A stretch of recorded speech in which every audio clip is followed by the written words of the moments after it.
वो खबर जिसने एक और देश की फिक्र बढ़ा दी है तो साथ ही देश को गुस्से में भर दिया, क्योंकि एक बार फिर जम्मू कश्मीर में हिंदुस्तान के सपूत शहीद हो गए हैं। कल रात आतंकियों के साथ हुए एनकाउंटर में भारतीय सेना के एक कैप्टन समेत 5 जवान शहीद हो गए।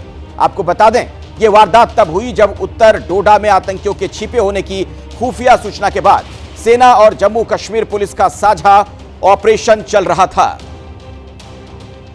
तो अभी की बड़ी खबर आपको बता दें, सेना की व्हाइट नाइट कॉर्प्स के मुताबिक कल रात 9 बजे के करीब आतंकियों से एनकाउंटर हुआ। आतंकियों ने घात लगाकर हमला किया।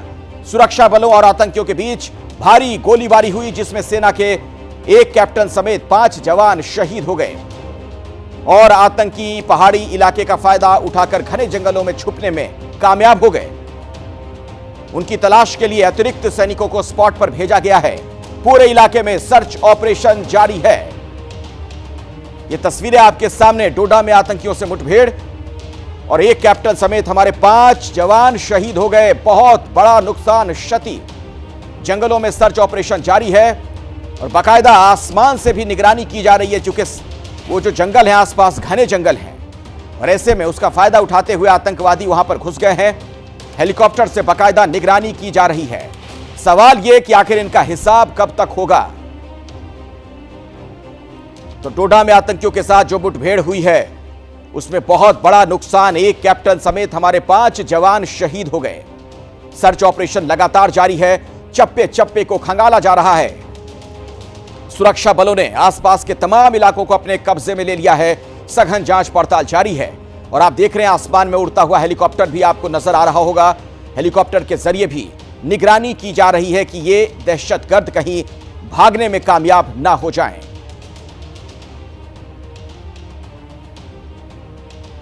इसी खबर पर और ज्यादा जानकारी लेते हैं। जम्मू कश्मीर के डोडा से आसिफ कुरैशी मेरे साथ जुड़ गए हैं। न्यूज रूम भी आपको लिए चलूंगा आशीष सिंह के पास, और lieutenant general retired Sanjay Kulkarni साहब भी हमारे साथ मौजूद हैं। आपका भी संजय जी बहुत बहुत स्वागत है। पहले आसिफ, आप ही से जानना चाहूंगा, ताजा जानकारी क्या मिल पा रही है, अभी क्या अपडेट आपके पास है? अखिलेश, देखिए अभी भी ये ऑपरेशन जारी है और लगातार जो है सेना, अर्धसैनिक बलों और जम्मू कश्मीर पुलिस की टुकड़ियां इस पूरे जंगल को घेरे में लेकर खंगाल रही है। जो जानकारी हमारे पास आई है उसके मुताबिक 2 से 3 मिलिटेंट्स का एक ग्रुप जो इस इलाके में मौजूद था, इसकी जानकारी कल देर दोपहर में सुरक्षा बलों को मिली थी और तकरीबन 7:45 बजे के करीब आमना सामना जंगलों में हुआ था, जिसके बाद जो छुपे हुए मिलिटेंट्स थे उनकी तरफ से जो फायर किया गया था, काफी भीषण फायरिंग हुई थी। तकरीबन 25 से 30 मिनट तक लगातार दोनों ओर से हुई गोलीबारी में जो जवान थे वो फंस गए थे, जिसमें एक कैप्टन और 4 जवान, जिसमें 4 जो सेना के थे और एक जम्मू कश्मीर पुलिस के स्पेशल ऑपरेशंस ग्रुप का जवान था। इन 5 को गंभीर चोटें आई। जब तक अतिरिक्त कुमक यहां पे पहुंचती और इनको अस्पताल ले जाया जाता तो इन 5 की मृत्यु हो चुकी है। उसके बाद लगातार जो है स्पेशल फोर्सेस के साथ भी इस पूरे जंगल को घेरे में ले लिया गया है और जगह जगह पर टुकड़ियां जो हैं वो इसको खंगाल रही हैं। लेकिन मैं बता दूं कि काफी पहाड़ी इलाका और घना जंगल है ये पूरा इलाका जहां पे ये सर्च ऑपरेशन चल रहा है। इसीलिए सुरक्षा बलों को एक बात सोच के चलना है, क्योंकि जो मिलिटेंट है वो ऊंचाई पर है, वहां से वो सुरक्षा बलों की मूवमेंट को भी देख सकते हैं, जिसका ही नतीजा कल देर रात हुई ये घटना है। इसीलिए जो संभावना ये है कि इस ऑपरेशन के लंबा खिंचने की भी आशंका है। लेकिन अगर पुख्ता जानकारी मिली टेक्नोलॉजी की मदद से, ड्रोन की मदद से, अगर उन मिलिटेंट्स तक पहुंचा जा सका जो इस हमले में शामिल थे, तो जल्दी ही उनको न्यूट्रलाइज किया जाएगा। लेकिन कुल मिला के देखें तो सुरक्षा बलों के लिए एक बड़ी चुनौती इस वजह से चुनौती है। मैं दोबारा आपके पास लौटूंगा। अभी की बड़ी खबर दर्शकों को मैं बताना चाहूंगा कि उत्तर डोडा के जंगलों में आतंकियों की तलाश में सुरक्षा बलों का जो सर्च ऑपरेशन रात से चल रहा है, इसमें एक अपडेट यह है कि सुरक्षा बल तलाशी अभियान में हेलीकॉप्टर का भी इस्तेमाल कर रहे हैं, यानी आसमान से भी इन दहशतगर्दों पर नजर रखने का प्रयास किया जा रहा है। ये पहले की तस्वीरें हम आपको दिखा रहे हैं। हेलीकॉप्टर की जो मदद ली गई है, उत्तरी डोडा में जहां वारदात हुई वहां दक्षिण कश्मीर से सटा घना जंगल है, इसीलिए हेलीकॉप्टर की भी मदद ली जा रही है। डोडा के जंगल में आप देख रहे हैं तलाशी अभियान लगातार जारी है। आतंकियों के यहीं छिपे होने की खबर है।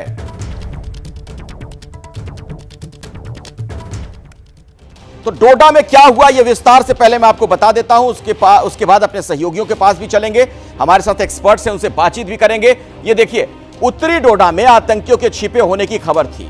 सेना और जम्मू कश्मीर पुलिस ने साझा सर्च ऑपरेशन चलाया। डेसा के जंगल में साझा तलाशी ऑपरेशन चल रहा था। कल रात 9 बजे के करीब आतंकियों से एनकाउंटर होता है।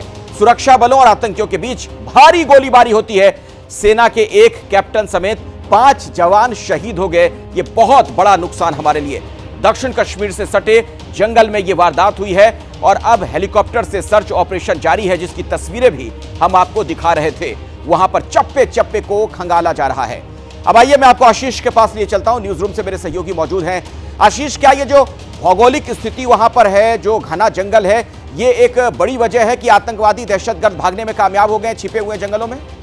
बिल्कुल, ये हमेशा से ही एक पैटर्न सा देखने मिला है। जाहिर सी बात है कि इस तरह के एनकाउंटर्स का जो क्लैश शुरू होता है या फिर एनकाउंटर जिस तरह से पैन आउट होता है अगले कुछ घंटों में, अगले कुछ दिनों तक वो चलता है, वो इसी वजह से होता है क्योंकि घनी जो पहाड़ और जंगल होते हैं वहाँ पर, क्योंकि ऐसे में जब विशेष तौर पर इस कंडीशन में जब हमारे 5 जवान और ऑफिसर वीरगति को प्राप्त हो गए हैं तो और भी ज़्यादा कैजुअलिटी बिल्कुल भी ना बढ़े, इसीलिए बहुत फूंक फूंक कर कदम रखा जाता है और वहाँ पर जो एक डिफेंसिव अप्रोच वो ज़रूर काम आता है। लेकिन देखिए, जब ऑपरेशन थोड़ा स्लो होता है उसका मेन पर्पस यही होता है कि इस तरह से जंगलों में और पहाड़ियों में जो कि काफ़ी इंटेंस होता है वहाँ पर आतंकवादियों को बिना किसी हमारे कैजुअलिटी के न्यूट्रलाइज किया जाए। लेकिन एक ओवरऑल अगर आप पिक्चर देखें तो पिछले कुछ महीनों में, लगभग 7 से 8 महीनों में अगर आप देखेंगे तो एक पैटर्न सा निकलकर सामने आया है कि विशेष तौर पर श्रीनगर से, कश्मीर से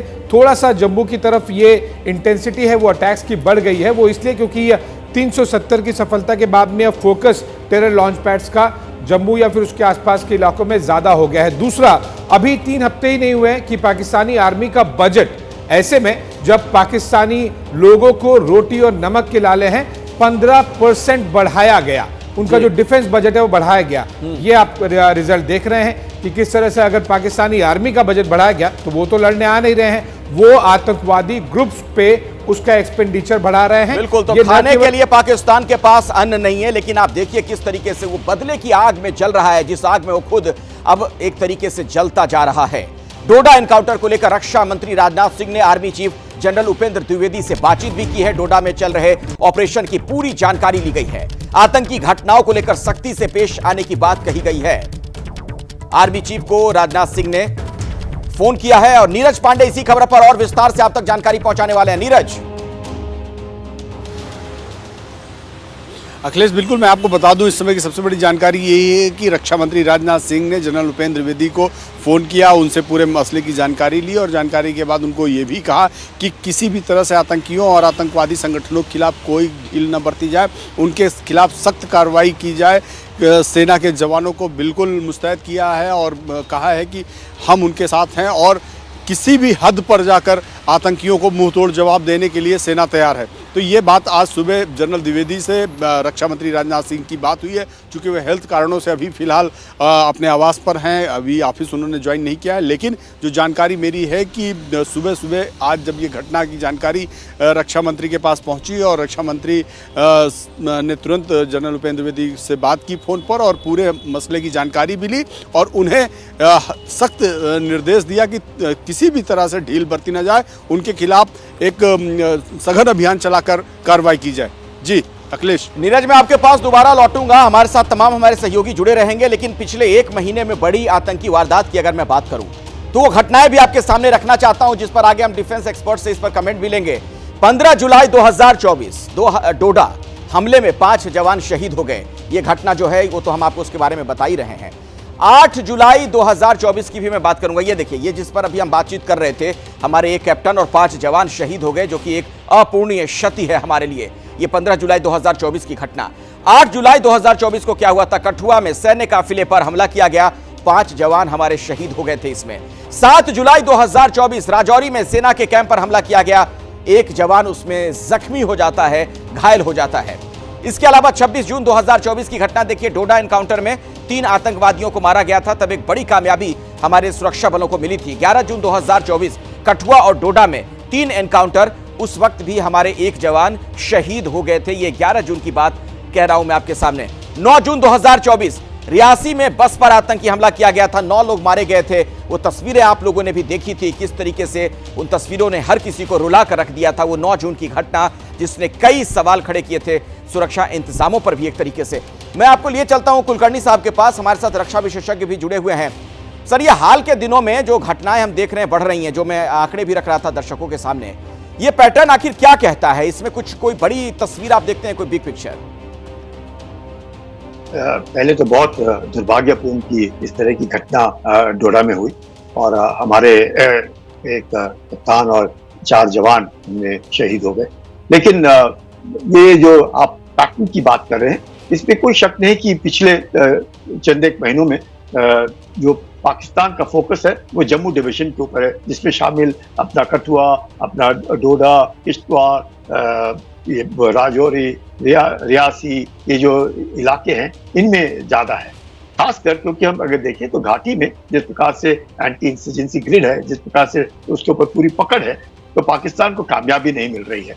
और दूसरी बड़ी बात है कि वहाँ पे जिस प्रकार से हम लोग देख रहे हैं डेवलपमेंट हुआ है, इतने सारे टूरिस्ट हुए हैं, तो वहाँ पे लोकल्स जो हैं अब इनका साथ देने में कतरा रहे हैं और चाहते हैं कि डेवलपमेंट हो घाटी के अंदर। तो वहाँ पे सफलता ना प्राप्त होने के कारण पाकिस्तान थोड़ा सा हड़बड़ा गया है। तो ये जो इलाका है जम्मू डिवीजन का, जो पिछले 20-25 साल से तकरीबन शांत माना जाता था और यहाँ पे पूरी कामयाबी थी, और मैं वहाँ पे 96 से लेकर के 99 तक वहाँ पे मैंने कमांड किया, वो भी डोडा में की। तो वो इलाका उस वक्त जो होता था बहुत जबरदस्त इनकाउंटर्स होते थे, उसके बाद से लेकर के आज तक काफी शांत रहा। तो अब धीरे धीरे करके पाकिस्तान ने सोचा कि रजौरी, पुंज, रियासी, अपना कठुआ हुआ, डोडा हुआ, इस इलाके में वो दोबारा, और खासकर क्योंकि ये जो लोकल्स हैं वो जब तक जैसे एक मछली जो है वो पानी के बिना रह नहीं सकती, उसी माफी के जो आतंकवादी हैं ये किसी लोकल सपोर्ट के बिना वहां जी नहीं सकते। जैसे आप फरमा रहे थे और आपके बाकी जो रिपोर्टर्स है बता रहे हैं आपको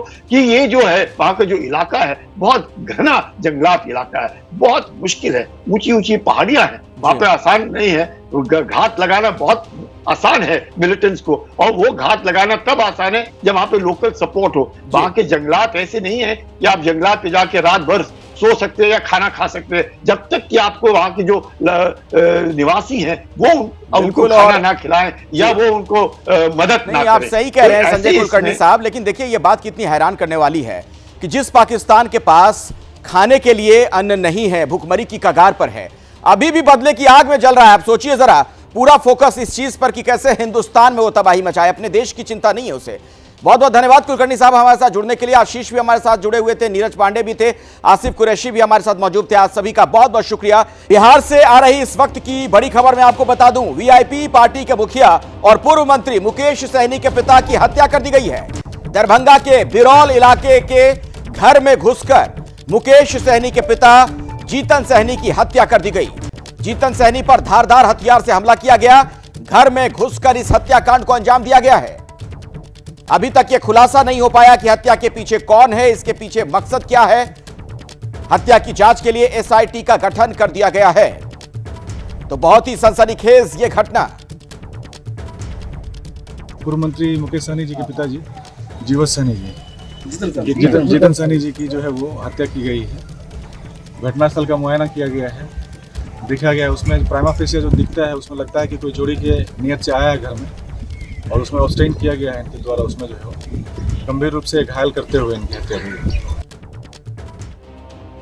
सीधे मैं आपको लिए चलता हूं मेरे सहयोगी शशांक के पास। शशांक, ये यकीनन बहुत चौंकाने वाली घटना है, जिस तरीके से हत्याकांड को अंजाम दिया गया, घर में घुसकर हत्या की गई। कुछ और भी पता चल पा रहा है, कौन थे ये हत्यारे वगैरह, कुछ और पता चल पाया हो? देखिए, संख्या 2 से 3 बताई जा रही है अपराधियों की। रात में मुकेश सहनी के पिता सो रहे थे, उसी समय उनकी हत्या की गई।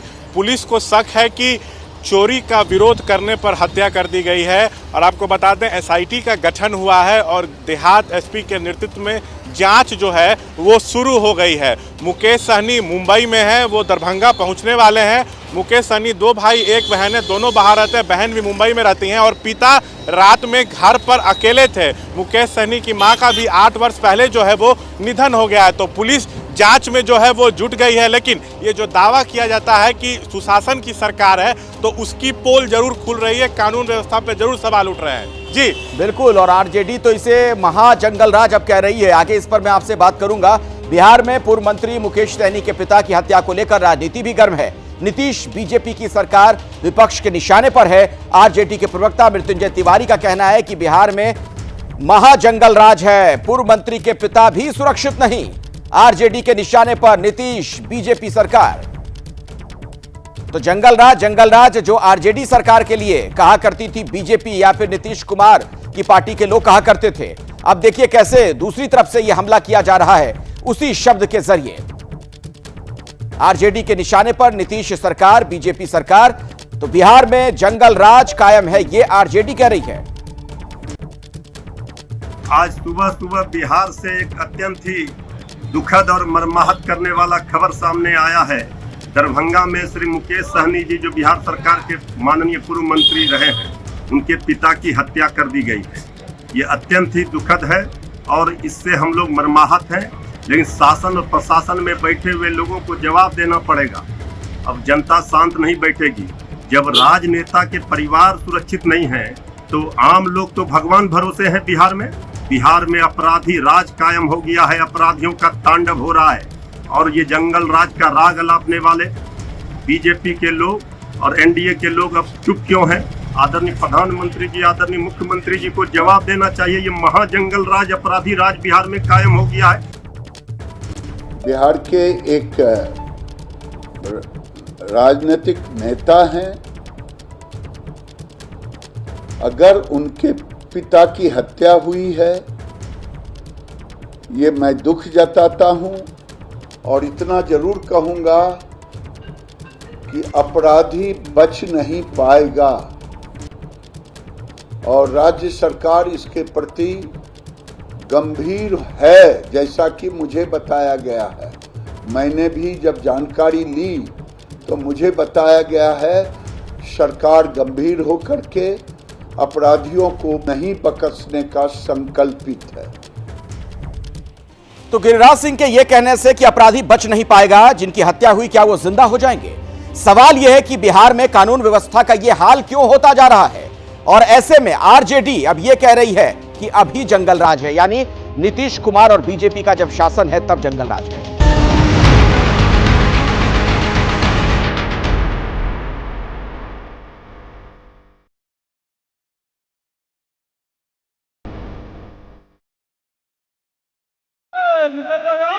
लोगों की आंखों में आक्रोश भी है, दुख भी है, कष्ट भी है।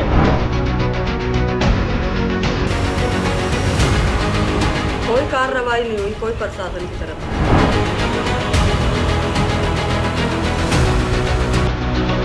खाने पीने का हर चीज का दिक्कत है, कमाने नहीं जा पा रहे हैं हम लोग।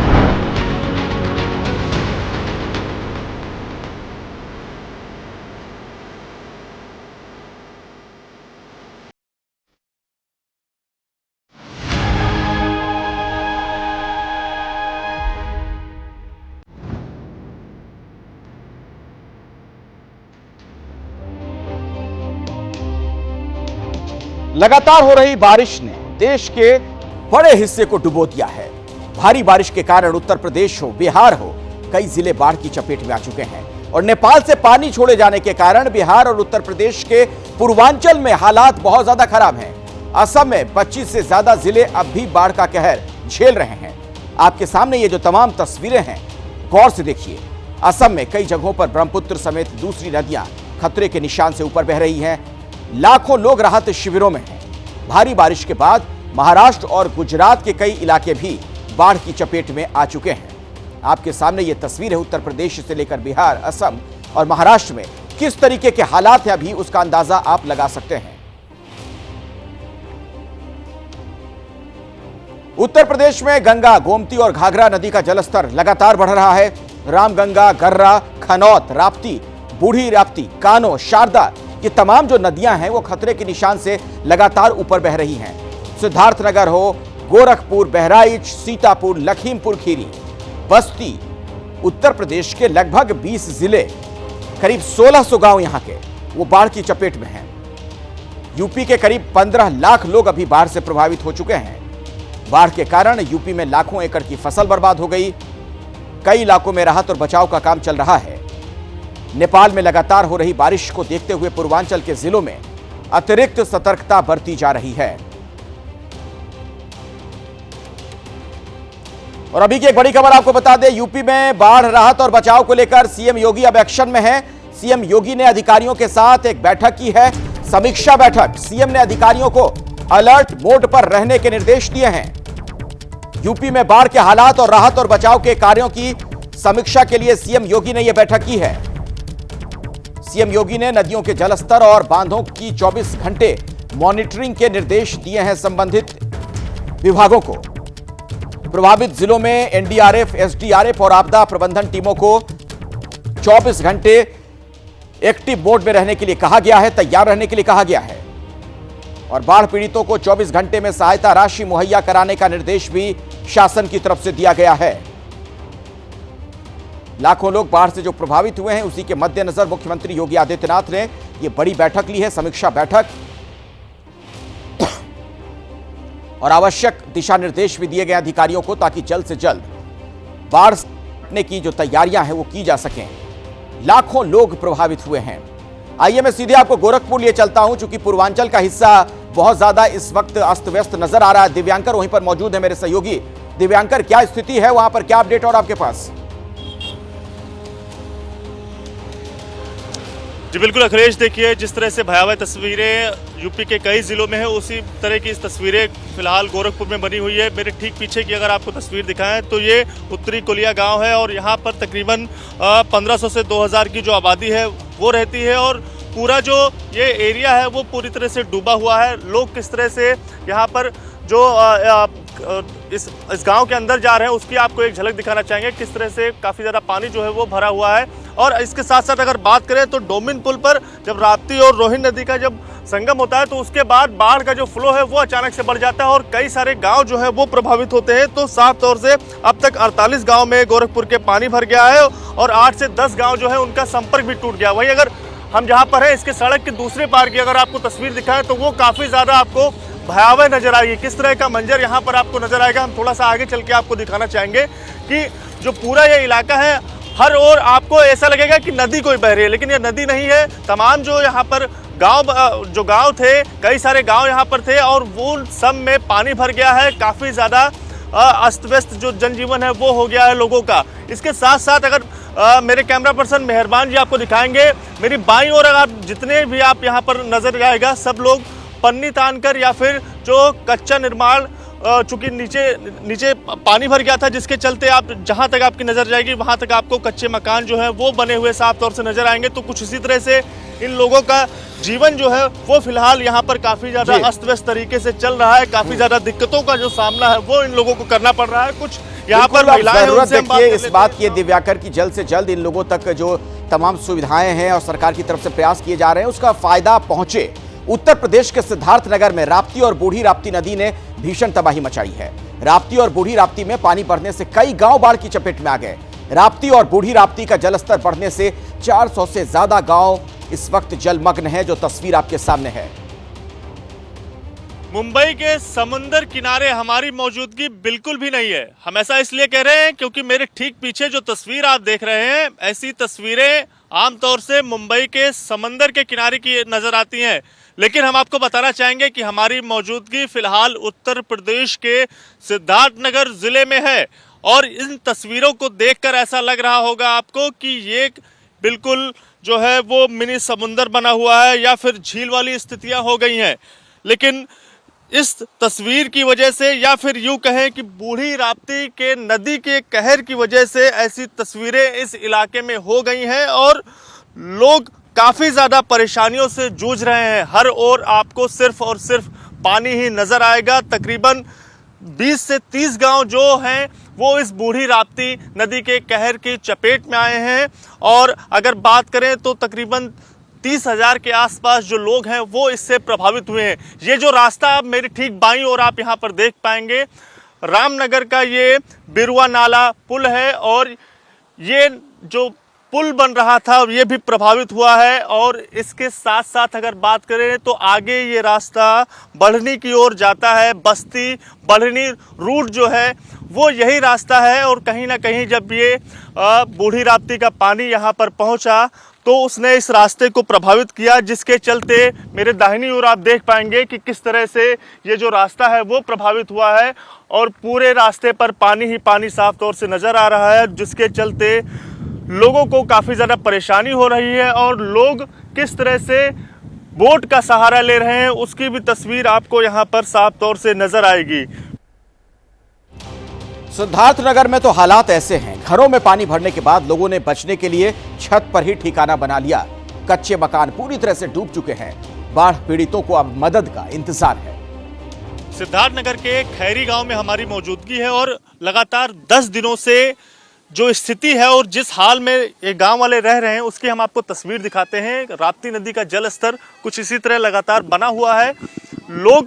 लोगों का आसरा जो है वो फिलहाल छत बना हुआ है और काफ़ी ज़्यादा परेशानी और समस्याओं का सामना जो है वो लोगों को करना पड़ रहा है। और ठीक अगर दाहिने ओर की अगर आपको हम तस्वीर दिखाएं तो किस तरह से लोग जो हैं वो नाव के सहारे इस पूरे इलाके में आ जा रहे हैं। और एक छोर से दूसरे छोर के लिए आने जाने वाले रास्ते चूंकि पानी से लबालब भरे हुए साफ तौर से नज़र आ रहे हैं। हर ओर आपको मंजर जो है वो जलमग्न नज़र आएगा। तो इसी नाव के सहारे इन लोगों के लिए राशन या फिर दूसरे चीज़ों की व्यवस्था जो है वो इस नाव के सहारे ही हो रही है। लेकिन एक टापू में तब्दील हुआ ये इलाका साफ तौर से नज़र आ रहा है। उसके बाद परेशानियों की बात करें तो लोगों की समस्याएं लगातार बढ़ती जा रही हैं। मेरे ठीक पीछे आपको काफ़ी ज़्यादा पानी भले ही नज़र आ रहा होगा, लेकिन इससे भी ज़्यादा समस्याओं की बात यह है कि खासकर अगर महिलाओं की बात करें या फिर जो गांव के लोगों की बात करें तो उन्हें खुले में ही शौच के लिए जाना पड़ रहा है। और जिससे हो सकता है आने वाले दिनों में उनको कोई गंभीर बीमारी भी हो जाए या फिर समस्याएं भी बढ़ सकती हैं। लेकिन कब तक पानी ये नीचे होगा और कब तक इनकी समस्याओं का समाधान होगा, इसको लेकर ना ही नेता, ना ही मंत्री, ना ही विधायक, ना ही सांसद इस इलाके का दौरा कर रहे हैं और उनकी समस्याओं के बारे में जान रहे हैं या समझ रहे हैं। सिद्धार्थनगर में राप्ती नदी के कहर ने सबसे ज्यादा जो तबाही मचाई वो है खैरी शीलता प्रसाद गांव। ये गांव नेपाल बॉर्डर के करीब है। नेपाल में भारी बारिश के बाद पानी छोड़े जाने के बाद देखिए किस तरीके से यहां पर जलस्तर लगातार बढ़ता ही जा रहा है। खैरी शीलता प्रसाद गांव में हर तरफ पानी ही पानी है। लोग घरों पर हैं, लोग घरों की छतों पर आसरा लिए हुए हैं। बाढ़ के पानी में फसल तबाह हो गई। लोगों की शिकायत ये है उन्हें अब तक प्रशासन की तरफ से किसी तरह की कोई मदद नहीं मिल पाई है। के सिद्धार्थनगर में राप्ती और बूढ़ी राप्ती नदी ने भयंकर तबाही मचाई हुई है। हमारी मौजूदगी फिलहाल सिद्धार्थनगर के खैरी गांव में है। आप तस्वीर देख पाएंगे कि पानी का जो लेवल है मेरे घुटने के करीब है और साफ तौर से इससे भी ज्यादा पानी अगर हम आगे जाएंगे गांव में तो वहां पर देखने को दिखेगा। और इसके साथ साथ अगर दाहिने ओर अगर आपको दिखाएं तो सामने आपको घर दिखेगा। इसके साथ साथ कई पेड़ दिखेंगे जो तने से भी ज्यादा ऊंचाई तक डूबे हुए आपको नजर आएंगे। इसके साथ साथ घर को भी काफी ज्यादा नुकसान हुआ है। तमाम सारे जो गांव हैं वो सिद्धार्थनगर जिले में इस बाढ़ की चपेट में आए हैं और कहीं ना कहीं जो इनकी संख्या है लगातार बढ़ती जा रही है। अब तक तकरीबन 400 गांव राप्ती और बूढ़ी राप्ती नदी के चपेट में आए हैं। राहत और बचाव का कार्य या फिर जो अभियान है वो लगातार सरकार की ओर से चल रहा है, लेकिन लोग ये शिकायत करते हुए जरूर नजर आ रहे हैं कि उन तक जो राहत सामग्री है वो नहीं पहुंच रही है। इधर की अगर आपको तस्वीर दिखाएं तो जो कई सारे पेड़ हैं वो आपको तने से भी ज्यादा ऊंचाई तक डूबे हुए नजर आएंगे। सामने आपको एक मकान है वो डूबा हुआ नजर आएगा। इसके साथ साथ बहुत सारा नुकसान जो है वो इस बाढ़ की भयंकर तबाही ने किया है और कहीं ना कहीं इस पूरे इलाके में कमोबेश एक झील वाली या एक मिनी समुंदर वाली स्थिति जो है वो बनती हुई नजर आ रही है। कब तक ये पानी है जो वो इस इलाकों से निकलेगा और लोगों को राहत मिलेगी, ये अब भी सबसे बड़ा सवाल बना हुआ है। कैमरामैन मेहरबान सिंह के साथ दिव्यांकर तिवारी, एबीपी न्यूज, सिद्धार्थनगर। तो मुख्यमंत्री समीक्षा बैठक कर रहे हैं, अधिकारियों को निर्देश दे रहे हैं कि जल्द से जल्द लोगों तक मदद पहुंचे। लेकिन ये जो रिपोर्ट हम आपको दिखा रहे हैं, इन गांवों तक अभी तक मदद क्यों नहीं पहुंच पाई है, ये एक बड़ा सवाल है। अब एक बड़ी खबर आ रही है यूपी से। सीएम योगी आदित्यनाथ ने आईएएस अफसर देवी शरण उपाध्याय को सस्पेंड कर दिया है। आईएएस अफसर पर यह कार्रवाई अलीगढ़ में पट्टों के आवंटन में अनियमितता सामने आने के बाद हुई है। आईएएस अफसर देवी शरण पर अलीगढ़ में जमीन के पट्टों के मामले में गलत ढंग से आदेश देने के आरोप लगे हैं। तो मुख्यमंत्री के आदेश पर सस्पेंड किया गया है यूपी के आईएएस अधिकारी को। देवी शरण इनका नाम। अलीगढ़ में पट्टों के आवंटन में बताया जाता है कि अनियमितताओं में इनकी भूमिका पाई गई है। आईएएस अधिकारी हैं देवी शरण, उन्हें सस्पेंड कर दिया गया है।